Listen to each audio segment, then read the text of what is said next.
दोस्तों नमस्कार, स्वागत आप सभी का गजब समाचार में। दोस्तों कैसा लगा आपको आज का ये वीकेंड का वार एपिसोड, आप हमें बता सकते हैं, क्योंकि आज आपने देखा होगा किस तरीके से विवियन की बैंड बजाई गई, जिसको कि लाडला अब तक बताया जा रहा था। वहीं आपने एक चीज अगर नोटिस करी हो तो यहाँ आपके नोटिस में जरूर आया होगा कि जो अविनाश एक हफ्ते से एकदम चेंज हुआ था, भगवान बना हुआ था, यहाँ फेयरनेस की बात कर रहा था, उसको आज ये बताया गया कि भाई आप ऐसे अच्छे नहीं लग रहे हैं, आप फाइट ही करें, आप सोलो ही खेलें। उसके दिमाग में यही फीड किया गया और जैसे ही यहाँ पर ये बातें हुई, आपने देखा होगा अविनाश का बिहेवियर एकदम से चेंज हो गया। जो अविनाश पूरे हफ्ते करण से बहस नहीं कर रहा था, सलमान के कुछ पॉइंट बताने के बाद ही वो जो है यहाँ पर बहस करने लगा और विपिन के नॉमिनेशन को यहाँ चौड़ में बताने लगा कि हाँ भाई मैंने तो किया, मैं तो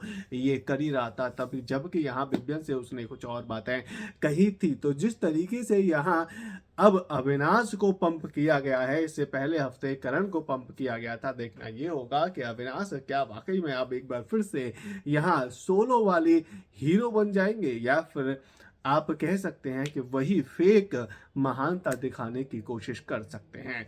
कल की बात करें तो कल रजत दलाल और यहाँ पर आप देखेंगे करण के बीच में गहमा गहमी, जो कि सलमान खान के ही सामने होगी। दरअसल एक टास्क दिया जाएगा, उसमें कहा जाएगा कि भाई आप किसके दिमाग की घंटी जलाना चाहते हैं, उसको बजाना चाहते हैं। तो यहाँ करण ओपनली बोलते हैं कि मैं तो रजत दलाल को जगाना चाहता हूं और उसे ये समझाना चाहता हूं कि भाई तू जो धमकियां देता है, जो तू सलमान खान के सामने भाई भाई करता है और बाद में तू जो कहता है, चौड़ में आता है कि मैं ये कर दूंगा, मैं वो कर दूंगा, तो भाई तू कुछ भी नहीं कर पाएगा। तो यहाँ आप कह सकते हैं कि करण जो है अगेंस्ट बहुत ही आप धाकड़ तरीके से जाते हुए नजर आ रहे हैं यहाँ रजत दलाल के। अब देखना ये होगा कि क्या इन दोनों के बीच में फाइट होती है। इसके अलावा आप देखेंगे कि विवियन की जो वाइफ है, वो जो है विवियन से लड़ती हुई, उनको फटकारती हुई नजर आ रही है। वो कह रही है कि भाई आप दिख ही नहीं रहे हैं, आप तो विवियन के लिए एक सॉफ्ट कॉर्नर रखते हैं, जबकि करण ने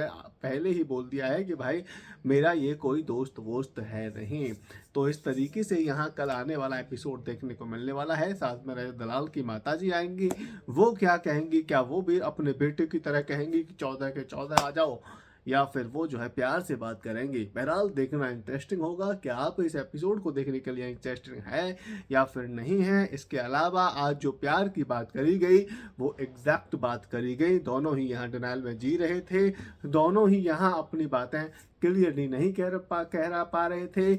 यहाँ पर साफ साफ देखने को मिलता है कि अविनाश वाकई में प्यार करता है ईशा से, या फिर वो जो एक रिश्ते में आना चाहता है, लेकिन ईशा जो है अभी ऐसा लग रहा है कि वो नहीं आना चाहती है। वहीं चुम और करणवीर ने तो क्लियर कर ही दिया है, बोल दिया है कि भाई साहब अभी यहाँ हम कुछ नहीं करते हैं, बाहर जाकर देखते हैं, मैं तो ऐसा ही रहूंगा।